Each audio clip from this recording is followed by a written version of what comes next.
You know that feeling when someone shows up for you just when you need it most? That's what Uber is all about. Not just a ride or dinner at your door. It's how Uber helps you show up for the moments that matter. Because showing up can turn a tough day around or make a good one even better. Whatever it is, big or small, Uber is on the way. So you can be on yours. Uber, on our way. Ryan Reynolds here from Mint Mobile. I don't know if you knew this, but anyone can get the same premium wireless for $15 a month plan that I've been enjoying. It's not just for celebrities. So do like I did and have one of your assistants switch you to Mint Mobile today. I'm told it's super easy to do at mintmobile.com/switch.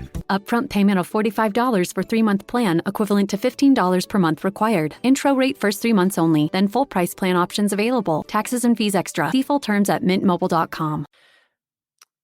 Good morning, guys, and welcome to the podcast. I have Heather Stewart from Toronto, and she is a coach, and she's a podcaster speaker. She's a yoga teacher, and she's a transformation facilitator, creator of the Thriving Life Method. And I love having influencers and thought leaders such as Heather come on the show and talk to the audience, and it's going to be a fantastic discussion. Heather, welcome. Thanks. It's so awesome to connect and have a chat with you. Yeah. And, what's interesting is journey your background and how you got to be doing what you're doing now. I know it's an interesting journey. So I went to university the way all good kids are supposed to, and got a degree and got a career. And I was a CPA and checking all my boxes. I had a big house. I had big stock options. I was like management, and I just didn't like it. I didn't really have a clear idea. I just knew that I was in the right place for me. And I quit my job, and I sold my house, and I got divorced all at the same time. Wow. Because I had gone on this different path, like this whole different idea of the journey that my life was supposed to take. And that's not why I got divorced. There's lots of reasons for those things happen, but that was why I left my career and really needed a reset. So I wanted to go somewhere where I could be out of life. You take yourself out of the situation. So I went to India for 3 months. Wow. And yeah, it was fabulous, challenging as heck, but I learned a lot of things while I was there. And I had actually been practicing yoga for a little while before all this happened, which was, I think, started that realization that I was in the wrong spot. When you start doing yoga or any practice that makes you pay attention to the internal awareness, the internal conversation, Tai Chi, Qigong, meditation, yoga, walking, running, any of those things where you're just quiet in with yourself. So when I came back, I went back to school for 2 years to become a registered massage therapist. So here in Canada, it's a big commitment to become a massage therapist. And it's a government certified medical practitioner kind of thing. Yeah. And I opened my own yoga studio, and I became a personal trainer. So I was doing all of this wellness because I realized that the lives we lead in general aren't conducive to being really healthy. I tried hard when I was an executive to stay healthy, but it was quite hard when you're working long hours and sitting at a desk. So I was like, I'm going to help people be healthy. And yes, like, we can save the world. I'll help people be healthy. And I was doing all of that, and it was fabulous. And because of my past, a lot of people that I worked with, all these health and wellness people, are really good at what they do, but they don't have any business sense. So they started asking me for advice. So I started business coaching kind of organically. People would come to me asking me for questions on their taxes, mostly because that's when they start to freak out. And I realized, wow, these people really have no education on how to manage a business. So I started trying to teach them that, yes, they could be this holistic wellness person and a business person. They didn't have to be separate. And then in 2021, I had a stroke, which was crazy because I was super healthy, and it wasn't because of any health issues. It was just you know any anatomy, I had a tear in an artery that had a blood clot that went Mm. to my brain. And I was in the hospital. It was during COVID. There was no visitors allowed to visit me because I was in the emergency room for 3 days because there was no beds and it was Halloween. So there were some crazy things happening. And I couldn't see properly because it had affected my vision. So I couldn't use my phone because a lot of people, when they're uncomfortable, they'll go to our fallback now is to go to the scroll when we don't want to face something. So I was blessed with a 3-day silent retreat in the hospital where, yeah, the doctors are looking after me. So I had that part taken care of. And I just at one point went, okay, why am I here exactly? And thankfully, I had a long meditation practice. So I was used to just sitting back and waiting to see what revelations came. And what I realized was I was helping people with business and I was helping people with their physical health. But those are just two little components of this whole life that people have. Because even when I was a massage therapist, which I actually retired after 14 years just recently, people come to you with everything. They might have a tight muscle, but they're coming to you with everything. And people would talk to me while they were on the table. And sometimes I felt like I'm not qualified to answer these questions that they were asking me. So I said, so I realized while I was there that I needed to expand my practice to help people where they were. So sometimes I call myself a real life coach because I'm like, your real life is happening. And if you want something different, it can't be so jarring that you can't sustain it. So it has to fit your real life. I had to find a way to help people with all of the parts of their life, but not make it so segmented that they couldn't figure out how it worked together. So as I laid there and things were happening, I realized, like, I looked at my own life. So I was physically healthy, even though I had this stroke happening. So I knew my physical health was going to be okay, but it needed some time to recover. My emotional health, I actually felt good, even though it was a strange situation. I actually wasn't worried. I was actually emotionally quite positive, going, I'm going to be fine. Everything's going to be great. There's interesting people here. There's interesting things that I can learn, and I'm okay. My community, so that's another, so I'm giving you the pieces. So your physical health, your emotional health, my community. One of my friends found out from my husband that I couldn't see properly. So she called everyone that we knew, and they all sent me voice messages of, we're looking after you, we're thinking about you, we're sending you energy, because they knew that I could use that support. And they knew that I couldn't read any of the messages they sent me. So they all sent me voice messages. And I was like, oh my gosh, that's what people need. They need some community that's going to support them when they need them. My job, my occupation, I was a yoga teacher, a Tai Chi teacher. I'm a massage therapist. I'm a trainer. I'm doing all of these things.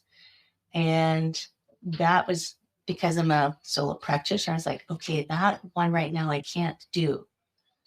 So I need all the other parts of my life to support me while that piece recovers, because I can't do it while I'm in the hospital. And I felt, okay, I sent messages to my clients. I said, this is what's going on. They're like, it's okay. Take care of yourself. Some of them asked if they could buy gift cards because they knew that I wasn't going to earn any money while I was in the hospital. So my God, that's part of community as well. Your financial health, like the money, some people, if they hit a bump like this in the road,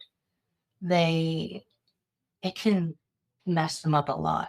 But I was like, okay, financially, I'm okay if I can't work for a little while. Like nothing, I'm not going to be homeless, and I'll still have food and shelter and all the things that I need. So I'm like, okay, that's okay. And then the final piece is, I call it engagement, just because all these pieces spell the word become and I needed an E. But it's like your spiritual health, your purpose, your bigger reason for being. And I felt like this incident actually connected it to me more. So I'm like, okay, I get it now.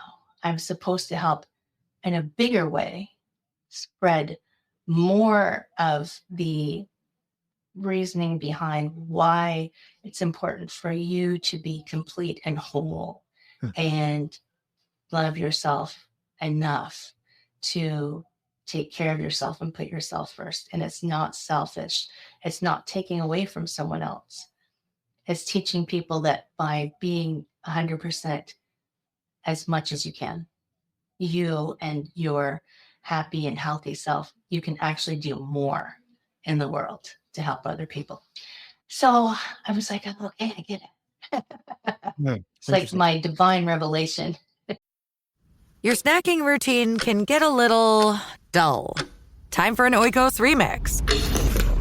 Like a crunchy storm of sea salt praline pretzels, dark chocolate, and butter toffee, showering down into a smooth, creamy yogurt.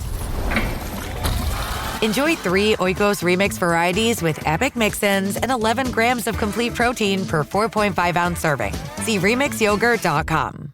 Acura's all-new ADX, a compact SUV that isn't just built for one thing. It's precision crafted for everything. To escape the grind with available all-wheel drive. To go with your flow with available Google built-in. Hey Google, turn it up. Okay, turning up the volume. And crafted to be heard with an available Bang & Olufsen premium sound system. The all-new Acura ADX, crafted to match your energy. Acura, precision crafted performance. Take your vibes and go, go, go, go. Google is a trademark of Google LLC. Yeah, it's very interesting. And what is really interesting is because I was reading I've been very interested in Eastern just philosophy and practices and how that affects. And what was interesting is you mentioned when you went to India was a very challenging. I'm not sure if that was like the yogic practice or just the mental. The whole environment. Oh, I see the chaos. Understand. But I read a book called The Body Keeps a Score. And how does your practice with yoga and Tai Chi and meditation, what are the common things that you see with stress in the Western world and this lack of balance, this lack of emotional and spiritual? You talk about physically, financially, these are all in check, but emotionally and spiritually, we're bankrupt. And that is an excellent book, by the way. Yeah. And it's interesting. So I think about, I've got all the physical practices, but also in the massage practice, I saw it quite a bit where people, we value this intellect in North America, especially, we value the intellect quite a bit. And we don't recognize that the body has an intelligence because we've disconnected intelligence from, and it's only a logical intelligence, which is what the brain is good at. The brain is great at logical intelligence, but your body actually sends you messages all of the time. And I saw it like when you were teaching yoga, it's very common for someone in pigeon pose to start crying and they don't know why. And then it upsets them because they're trying to shut it down. And I'm like, you don't have to shut it down because we do store things in our body. And I saw it. I remember this one incident. I was giving someone a massage and I just moved their shoulder and they suddenly had a very emotional reaction. And they said, I don't know why this is happening. And I'm like, there's something about your shoulder. Like it may be a memory that you don't have anymore. Like something's connected to the way that I moved the shoulder. And I find that, so emotions are not bad or good, they're information. Pain is not bad or good, it's information. It's all feedback. All of the things that your body sends you that we try to say, oh no, and push it away, it's all just feedback. It's just information for you, but we've forgotten how to listen to it. So I find that when it's happening for people, I'm always trying to encourage them to let it express in whatever way it needs to be. Don't try to, I actually just came back yesterday from Portugal and I was with a friend who I used to work with visiting, and she was having a tough time and she kept apologizing. Don't apologize, please. Like, let this out because it needs to express itself. And once it's out, the energy of that is gone, then your body can go back to its homeostasis and be happy and keep moving.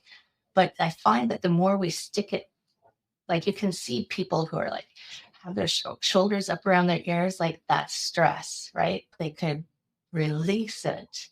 Yeah. The stress, like as we talked about, if it's in your mind, it's going to express in your body.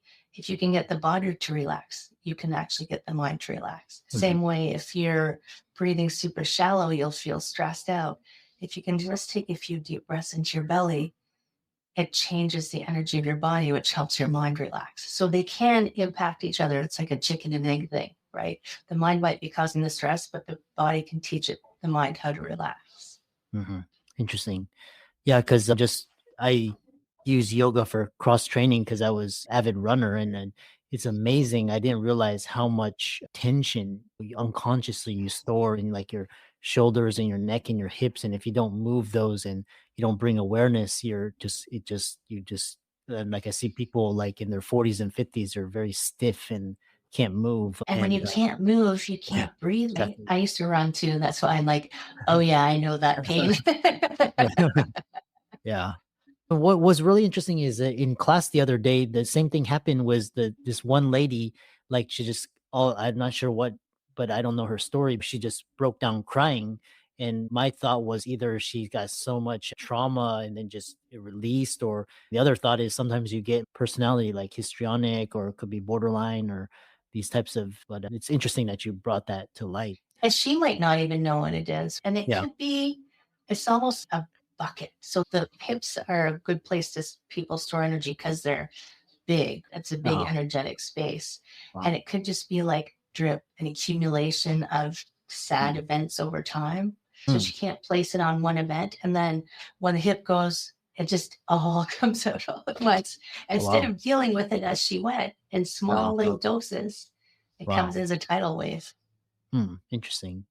The other question I have is, how does one identify the areas where there's emotional trauma, and how do they move it out of their body? How do they process it out? So I find movement is amazing for processing it. And where to find it is going to be your problem spot. Everybody's got, oh, this is my problem spot. And if you have more than one, don't panic. It's not all trauma. So sometimes people say, oh my God, I've got this. I must have trauma. Maybe it's not. Like this whole Freudian thing. Like it could just be a cigar is just a cigar. But it's worth that inner conversation to think about what is that thing? And the more you move from practicing yoga, now that I've been doing yoga 25 years myself, I know when something is just from overuse or an old trauma, because the body gets experiences over time. Some of them are just injuries that if you've fallen down, like I used to figure skate. Figure skaters, oh my goodness, their poor pelvises from crashing onto the ice. But I also know that sometimes when it's hurting me, it's because of overwork, but sometimes it's because I'm like, oh, I feel that's not from that. There's a different vibration, different sensation to it. And for me, when I get anxiety, because I'm not perfect, I know where that shows up in my body from paying attention. So it's almost like having a conversation with your body. When you have something, you go, talk to it like it's a person. Like, hi, how are you? What are you doing here? It might not answer you right away, or you might just be daydreaming in the shower and it'll come to you like, oh, I get it. The shower is a great place because we're not trying to use our logical brain. Yeah. We let the other side of our brain work. And that's when revelations can happen. So try not to do too many at once. If you have more than one, just pick the one that bothers you the most and just start to think about it, not in I have to fix this kind of energy, but in a curiosity. And you'll start to, and don't rush it. We're always in a rush in our world right now. It took a little while to get there. It's going to take a little while for you to develop a relationship. Pretend you're dating. You're not going to come straight to the wedding ring. You're going to say, hey, how you doing? What can I get to know about you? Like at one point I had a cyst on my kidney and I didn't know why it was there. And I went to a craniosacral therapist actually, and he had a conversation with my kidney. And it was a childhood trauma that was hiding as a cyst in my kidney Wow. because my kidney was protecting it. My kidney was playing mother and protecting this little bubble of energy. Wow. So we had a conversation, and then we thanked for protecting it. And we said, you don't have to protect it anymore. And I don't have it anymore. But it was just and I was surprised by that. Wow. And I'd done a lot of stuff. Wow, that's so cool. So Yeah. sometimes finding someone to facilitate the conversation is helpful too if you don't even know how to begin. Wow. Interesting. Yeah. The other thing was what was really interesting is you brought up your friend and she kept on apologizing, and you were saying that doesn't, like, apologizing or guilt and shame doesn't allow one to process the emotion. So what, like, when people are in this situation, what should they do to process it? Like, So a lot of people are embarrassed by showing emotion right now because we have this idea that you need to be strong, and I come from a British background, keep calm and carry on. And I always remember this movie, Pleasantville, where everything was perfect. And we live in this world where nobody's unhappy. I'm like, that's a load of bull. So if the people that you have with you, if something comes up and you're in a situation where you can't just express it, you might have to step away from, maybe just step out of the room. When I was in corporate, I used to go into the bathroom, into the ladies' room, because I'm like, there's no crying in corporate. But I needed a moment to myself to let it out. Yeah. Or there's no screaming in the bathroom either. So I would take my car out at lunch and go to a park and scream in the car when nobody was around. But it's like, and find there's going to be people in your life who won't try to shut it down. And if you don't have that, I mean, there's lots of professionals who, like therapists, that's what they do, right? They help you process emotions and help you process the things that are stuck in you. But I always say better out than in, right? Oh, yeah. Yeah. Interesting. Yeah. Yeah. I was having a conversation with another guest yesterday, and he was saying that there's silent, we were just talking about, like, employees, like, quitting, and there's one, like, employee that just will go postal, and then there's another one that will just be like bottle it up, and until just one day they just, like, they're like, yeah, I can't do this anymore. They just walk away, and then but yeah, very fascinating. If people wanted to contact you and follow you and learn more from you, how could they do that? Easy. heatherstewart.coach. And it's got the links to all my socials. It's got the link to my podcast. And I'm actually in June launching into the Inspired Choices Network. So I'll be on live TV as well. Yeah, excellent. Super exciting. Yeah. I always enjoy talking with practitioners and energy healers and coaches, and it was a great conversation for the audience. And thanks so much for coming on, and keep up the great work. Thank you. It's great chatting.